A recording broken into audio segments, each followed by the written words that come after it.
ഞാൻ ചെയ്തതിൽ വെച്ചിട്ട് എൻ്റെ ഏറ്റവും കൂടുതൽ സമയം കളഞ്ഞൊരു വീഡിയോ ആണ് ദേ ഈ കാണുന്നത്. അപ്പൊ നിങ്ങൾ വിചാരിക്കുന്നത് ഈ വരയ്ക്കുന്നത് കൊണ്ടുള്ള ബുദ്ധിമുട്ടാണെന്ന്. പക്ഷെ അല്ല, ഇത് എഡിറ്റ് ചെയ്യുന്ന സമയത്ത് ഞാൻ എഡിറ്റ് ചെയ്യുന്ന വോയിസ് പോകുന്നു, അല്ലെങ്കിൽ എഡിറ്റ് ചെയ്ത ക്ലിപ്പ് പോകുന്നു, അങ്ങനെ ഒരുപാട് നേരം പോയി.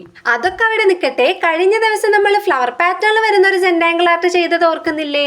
അപ്പൊ ഇന്ന് നമ്മൾ ചെയ്യുന്നത് ലീഫ് പാറ്റേണിൽ വരുന്ന ഒരു സെന്റാങ്കിൾ ആർട്ടാണ്. ഫ്ലവർ പാറ്റേൺ വെച്ച് നോക്കുമ്പോൾ ഇത് കുറച്ചുകൂടെ സിമ്പിൾ ആയിട്ട് നിങ്ങൾക്ക് വരയ്ക്കാൻ പറ്റും. ഇനിയിപ്പോ നിങ്ങൾക്ക് തെറ്റിപ്പോവാന്നുള്ള പേടിയാണെങ്കിൽ ഞാൻ ചെയ്തതുപോലെ പെൻസിൽ വെച്ചിട്ട് ആദ്യം ഒന്ന് വരച്ചാൽ മതി. അല്ല, ഇനി ഫുൾ കോൺഫിഡൻസ് ആണെങ്കിൽ കുഴപ്പമൊന്നുമില്ല, പെന്ന് വെച്ചിട്ട് തന്നെ വരച്ചാൽ മതി. അല്ലെങ്കിലും ഏത് വരയ്ക്കാൻ അറിയാത്ത ആളാണെങ്കിലും ഈ ഒരു സെന്റാങ്കിൾ ആർട്ട് ട്രൈ ചെയ്താൽ ലീഫ് വരച്ച് തന്നാലെ പഠിക്കും. കാരണം ഒന്നും രണ്ടും ലീഫ് ഒന്നല്ല, ഒരുപാട് ലീഫ് നമ്മളിവിടെ വരയ്ക്കുന്നുണ്ട്. അങ്ങനെ ലീഫ് വരച്ചു കഴിഞ്ഞാൽ പിന്നെ ബാക്കിയുള്ള പരിപാടിയൊക്കെ ഭയങ്കര സിമ്പിൾ ആണ്. സെന്റാങ്കിൾ ആർട്ട് എന്ന് പറയുമ്പോൾ ലൈൻസ് ആണല്ലോ മെയിൻ. നമ്മൾ വരച്ചെടുത്ത ഈ ലീഫിന്റെ ഉള്ളിൽ ഈ ലൈൻസ് കൂടെ വരച്ചു കൊടുത്താൽ സംഭവം ഇവിടെ കംപ്ലീറ്റ് ആവും. പിന്നെ വരയ്ക്കുമ്പോൾ ഒരു കാര്യം ശ്രദ്ധിക്കുക, കുറച്ച് ടൈം എടുത്ത് വേണം നിങ്ങൾ വരയ്ക്കാൻ. കഴിഞ്ഞ വീഡിയോയിൽ പറഞ്ഞതുപോലെ സെന്റാങ്കിൾ ആർട്ടിന്റെ ഗുണങ്ങൾ നിങ്ങൾക്ക് കിട്ടണമെങ്കിൽ ഇതേപോലെ ടൈം എടുത്ത് തന്നെ വരയ്ക്കണം. അങ്ങനെ നമ്മളുടെ സെന്റാങ്കിൾ ആർട്ട് ഇവിടെ സെറ്റ് ആയിട്ടുണ്ട്. അപ്പൊ വീഡിയോ ഇഷ്ടമാണെങ്കിൽ ലൈക്ക് ചെയ്യുക.